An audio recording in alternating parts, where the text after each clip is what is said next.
Assalamualaikum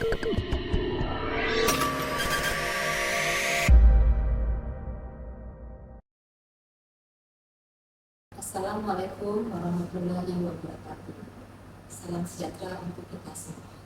Perkenalkan, saya Ratna SPSI, dosen pada program studi agroteknologi, Fakultas Pertanian, Sains dan Teknologi, Universitas Geraha Karya Mahakuliah.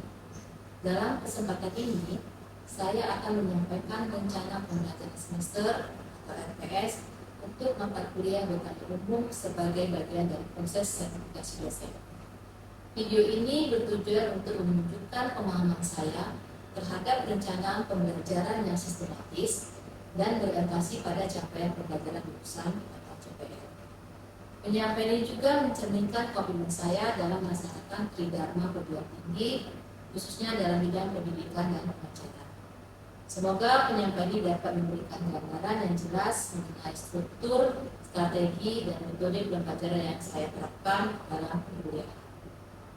Mata kuliah botani umum dengan kode AGT 207, bobot SKS 3, 2 teori dan 1 praktikum, yang mana CPL Prodi takwa kepada Tuhan Yang Maha Esa dan menjunjung nilai kemanusiaan dalam menjalankan tugas dan kontribusi untuk meningkatkan mutu kehidupan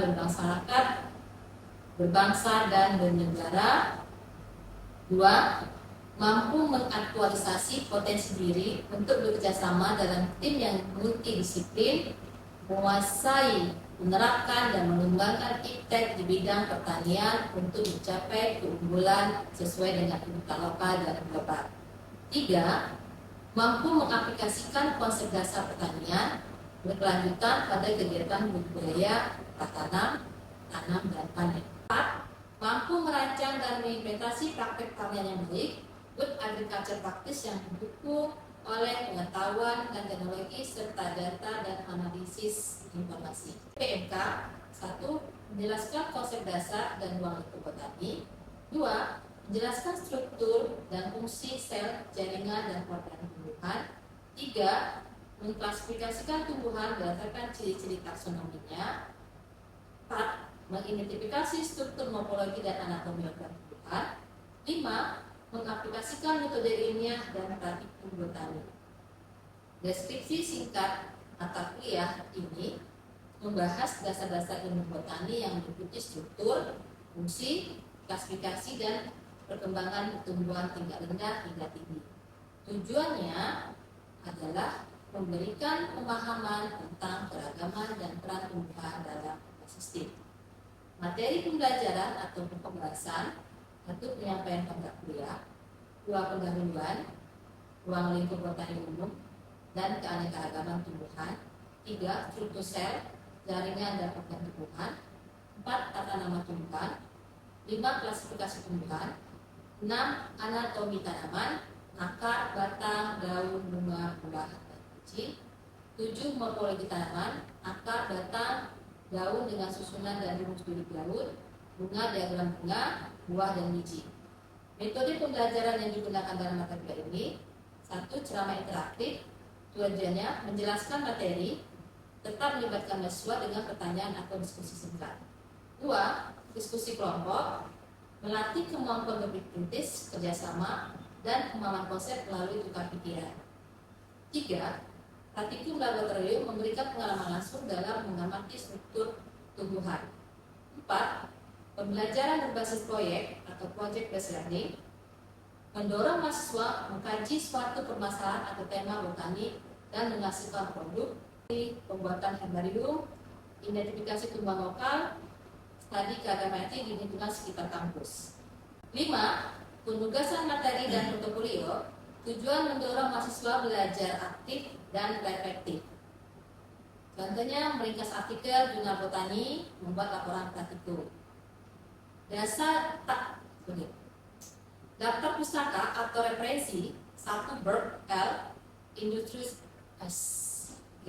Daftar pustaka atau referensi: 1. Bird, Introduksi Botany, Plants, People, and the Environment, Thomson, Australia. 2. Taufik Rahman, Sel dan Jaringan, itu materi pelatihan. 3. Gembong Cikrosupomo, morfologi tumbuhan, penerbit Gajah Mada. 4. Gembong Supomo, taksonomi umum, dasar taksonomi tumbuhan. 5. Siti Sutami, Cikrosupomo dan kawan-kawan, botani umum, seri 1 dan 4. 6. Sel negara, taksonomi tumbuhan tinggi, penerbit Gajah Mada. 7. Indriani Sri dan Rahayu Sri, botani umum. 8. Aziz dan kawan-kawan, morfologi, anatomi dan sistematika. 9. Sri Wahyuni dan Irfan Matiasa dan kawan-kawan, anatomi dan fisiologi tumbuhan. Media pembelajaran: 1. Panduan praktikum botani umum. 2. Software, yaitu PowerPoint, video YouTube, WhatsApp, Zoom.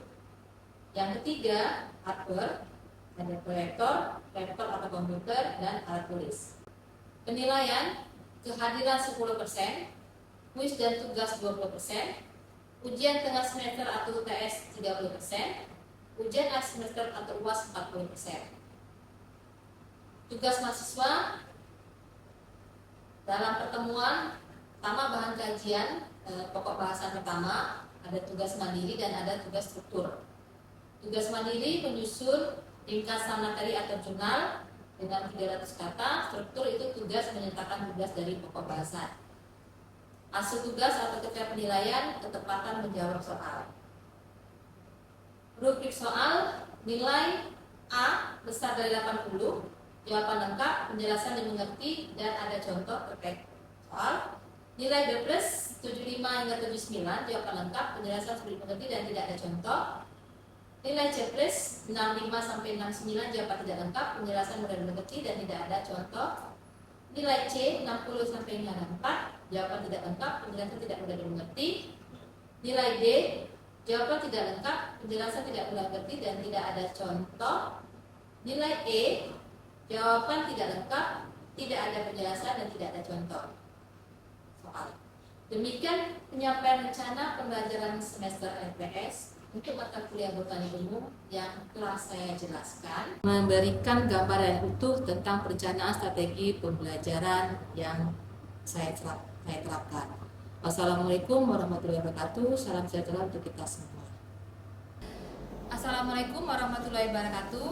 Waalaikumsalam warahmatullahi wabarakatuh.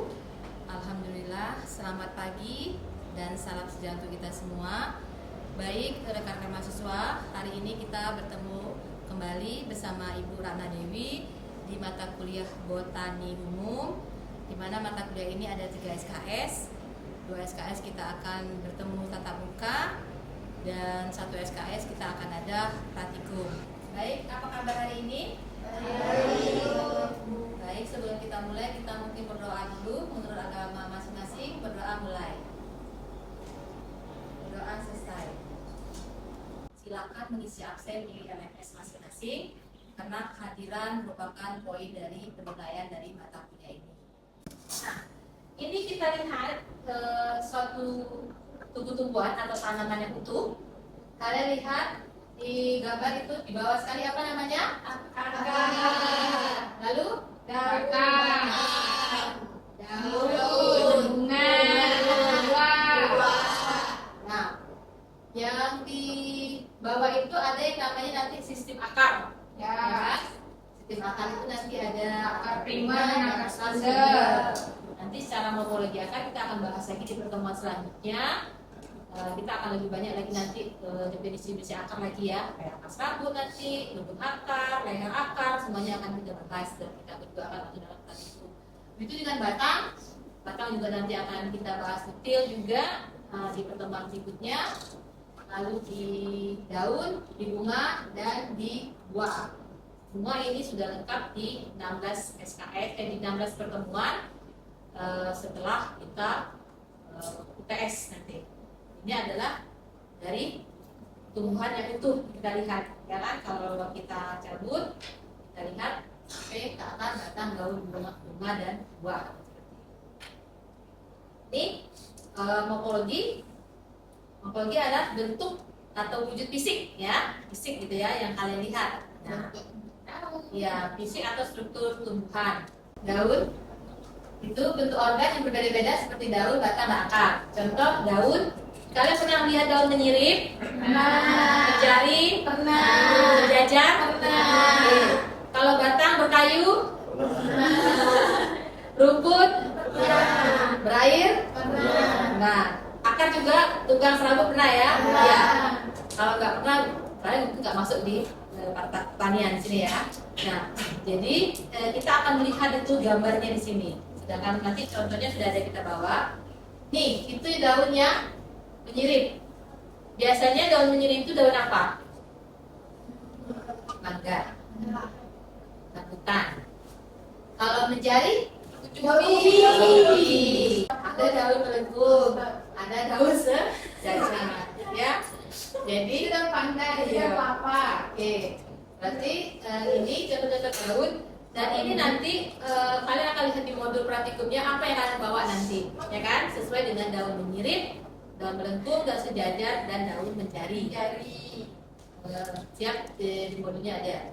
Lalu di akar juga ini di akar ada di kalian lihat gambarnya, itu baru gambarnya nanti kita nyatanya. Ini yang serabut, ini yang serabut, ini yang batang, masih konsentrasi ya.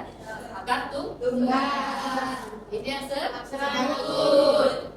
Kalau batang ini yang basah, ini yang berkayu, yang ini yang Berulur. Kalau yang basah ini kalau lihat gambarnya apa ini? Bayam. Bayam. Itu batangnya basah. Kalau berkayu itu Batang mangga. ini seperti itu ya. Ini yang rumput. Iya, kayak lalang, padi. Banyak ya contoh-contohnya yang kalian akan lakukan itu nanti di praktikum. Oke, ini fisiologi. Aktivitas yang terdapat pada tumbuhan itu pada fotosintesis, respirasi, dan reproduksi. Fotosintesis itu proses pembuatan atau pembentukan makanan yang dilakukan oleh tumbuhan, terutama tumbuhan yang mengandung zat hijau daun, ya kan? Yaitu klorofil dengan bantuan baterai energi cahaya matahari. Jangan lupa itu fotosintesis ya. Respirasi itu juga dan reproduksi juga. Jadi istilah-istilah ini sangat familiar ya. Kalau respirasi itu proses penyerapan molekul oksigen yang terdapat di udara bebas untuk tumbuhan. Sampai di sini ada yang ditanya, kita lanjut dulu ya sebelum kita tanya jawab.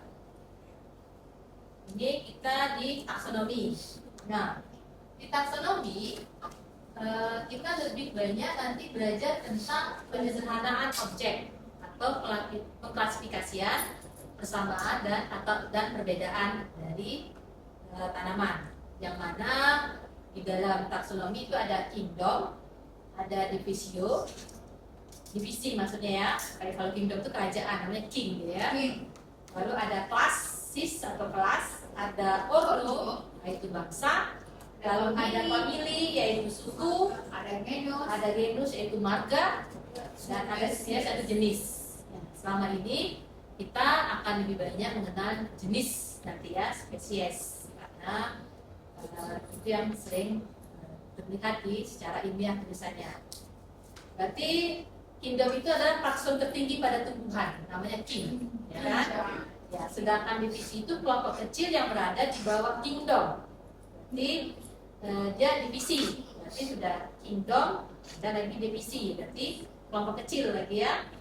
Jadi dari 3 kelas biasanya itu kan, ada paku-pakuan, ada biji-bijian, ada tumbuhan berumut. Oke, itu divisi namanya kan. Kita lanjut ke ini contohnya. Ibu ngambil contoh tanaman jagung. Berarti kalau tanaman jagung itu kingdomnya plantae, berarti king plantae gitu ya, yang tertinggi. Divisinya dia termasuk dari spermatofita, kan? Lalu kelasnya dia termasuk monocotyledon dan ordonya termasuk Loes, dan genusnya familinya termasuk Poaceae, genus yang termasuk Zea, dan spesiesnya Zeamys. Zeamys ya. Jadi kalau misalnya kita lihat Zeamys itu adalah jagung spesiesnya. Kita udah langsung. Kalau kita lihat Oryza sativa, padi. Jadi udah familiar bahasa-bahasa spesies. Gitu. Apalagi yang kalian tahu spesiesnya? Sawit apa? Apa ya? Coba nanti kalian lihat ya, kalian cari spesies-spesies yang kalian familiar sekali. Oke, nih apa ruang lingkup botani? Berarti kalau kita lihat ada 4 kelompok, ya. Pertama, mempelajari bentuk dan struktur dari tumbuhan. Tadi kita sudah bahas ya, itu morfologi, anatomi, dan ada lagi yang namanya tambahan histologi. Yang kedua, kita mempelajari kegiatan dan fungsi tumbuhan, yaitu fisiologinya. Yang ketiga, kita mempelajari klasifikasi dan identifikasi tumbuhan, itu taksonomi. Berarti dalam mata kuliah ini, berarti kita akan belajar morfologi, lalu taksonominya, dan secara fisiologinya. Yang keempat, mempelajari tentang terapan. Jadi ada terapannya ya, tentang kegunaan dan perkebunan. Jadi di botani itu itulah dikelompokkan dalam 4 kelompok ruangan lingkup dari botani. Nah, peran penting botani apa? Peran penting botani dalam dunia pertanian ada 5. 1, dia tumbuhan bagian dasar kehidupan di bumi. Nah, dasar ya. Apapun yang tumbuh itu adalah dasar bagi kehidupan bumi. Yang kedua, tumbuhan menghasilkan hasil fotosintesis dan oksigen. Ya, semua pasti melakukan fotosintesis dan oksigen, bernapas gitu ya. Yang ketiga, itu perakaran mencegah erosi. Jadi botani sangat penting karena supaya tidak terjadi erosi, maka kita digalakkan untuk penghijauan, gitu ya.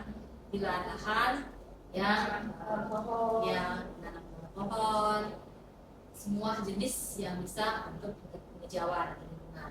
Yang keempat, sumber makanan dan tubuh sehat, pasti, ya kan? Pasti dia sebagai sumber makanan dan tubuh sehat. Yang kelima, bahan bakar dan obat-obatan. Ya, kemarin juga nanti karena kita tahu botani ini adalah mata kuliah wajib, nanti kita akan lebih banyak membahas dari peran penting botani ini di setiap mata kuliah yang ada di prodi agroteknologi. Tuh, kita lanjut di sini.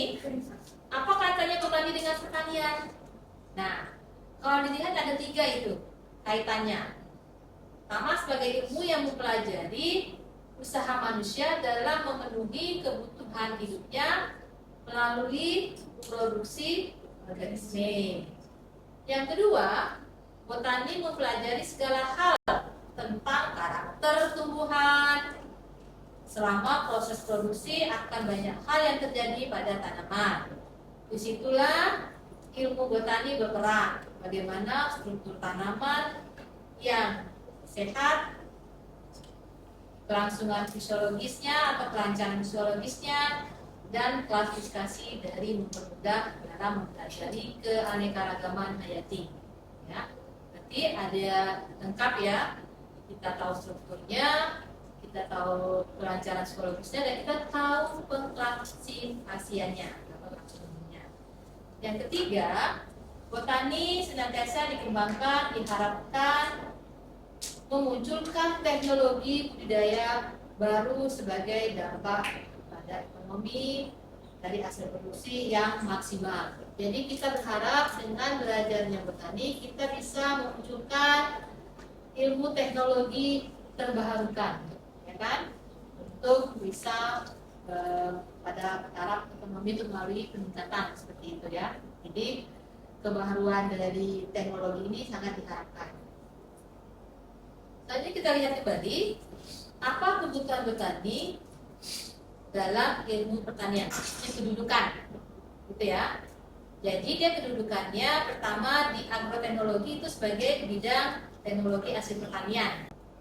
Nah, ini kita lihat susunannya, susunan dari tanaman itu ada yang ibu bilang tadi biota, yaitu bagian dari pakis, ada plank atau lumut Bromita itu lumut ya, lumut.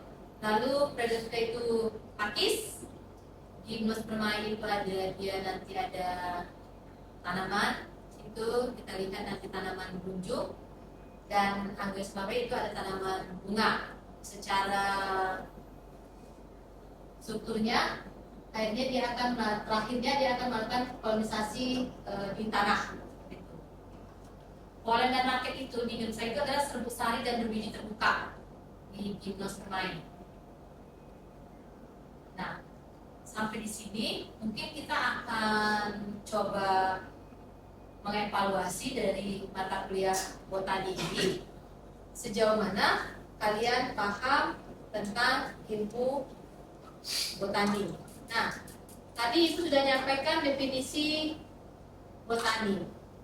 Siapa yang tahu apa itu botani? Silakan, Siti. Botani adalah ilmu yang mempelajari dunia tumbuhan dan juga mempelajari tentang anatomi, morfologi, fisiologi, dan taksonomi. Baik, sebelum itu kita bagi kelompok dulu untuk bisa mengidentifikasi tanaman karena kita harus clear ya soal morfologinya. Berarti kita akan bagi 3 kelompok, yang mana kelompok pertama itu batang, daun, dan akar. Kan? Baik, Kak Masya, kita sudah selesai diskusi kelompoknya. Mungkin hasil diskusi bisa dipaparkan. Yang pertama dari kelompok daun. Silakan, daun itu siapa yang akan menyampaikan? Rofi, silakan Rofi, berdiri di sini. Assalamualaikum warahmatullahi wabarakatuh. Waalaikumsalam warahmatullahi wabarakatuh. Baiklah, saya perwakilan dari kelompok 2. Saya sendiri bernama Rofi Kotrasna dan rekan-rekan saya ada Titi Nadia, Meyani Sinaga, dan Muhammad Sodik. Ya. Baiklah, di sini saya akan mempresentasikan tentang morfologi daun. Di sini kami mengambil daun bunga sepatu atau bahasa latinnya Hibiscus rosa sinensis. Sebelumnya saya akan membacakan klasifikasinya terlebih dahulu. Pertama, kingdom itu ada Plantae. Terus divisinya Angiospermae, class Dicotyledon, ordo Malvales, family Malvaceae, genus Hibiscus, spesies Hibiscus rosa sinensis. Baiklah, selanjutnya morfologi daun. Yang pertama, bentuk daun. Bentuk daunnya lamina. Daun bunga sepatu berbentuk oval atau elips. Ujung daun cenderung meruncing dan pangkalnya yang meruncing atau membulat. Tapi daun umumnya bergerigi atau serate, seperti yang ada pada gambar ini. Meruncing ujungnya, pinggirnya bergerigi. Selanjutnya, ukuran daun. Daun bunga sepatu memiliki ukuran yang cukup besar dengan panjang daun 8-12 cm dan lebar daun sekitar 4-6 cm. Meskipun ini bervariasi berdasarkan usia tanaman dan lingkungan tumbuhnya. Selanjutnya, susunan daun. Daun tersusun secara bersilang atau alternate di sepanjang batang. Setiap nodus pada batang hanya memiliki satu daun yang muncul dari batang, memberikan jarak antara daun yang cukup. Selanjutnya, tulang daun. Daun bunga sepatu memiliki pertulangan menyirip dengan satu tulang utama yang sangat menonjol di tengah daun dan tulang sekunder yang menyebar ke samping. Tulang-tulang daun ini berfungsi membantu distribusi air, nutrisi, dan dukungan struktural pada daun. Selanjutnya, warna daun. Permukaan atas daun berwarna hijau tua dan seringkali lebih mengkilap, sementara permukaan bawah daun berwarna hijau lebih muda dan lebih kusam dan kasar karena adanya stomata dan urat daun atau tulang yang lebih menonjol.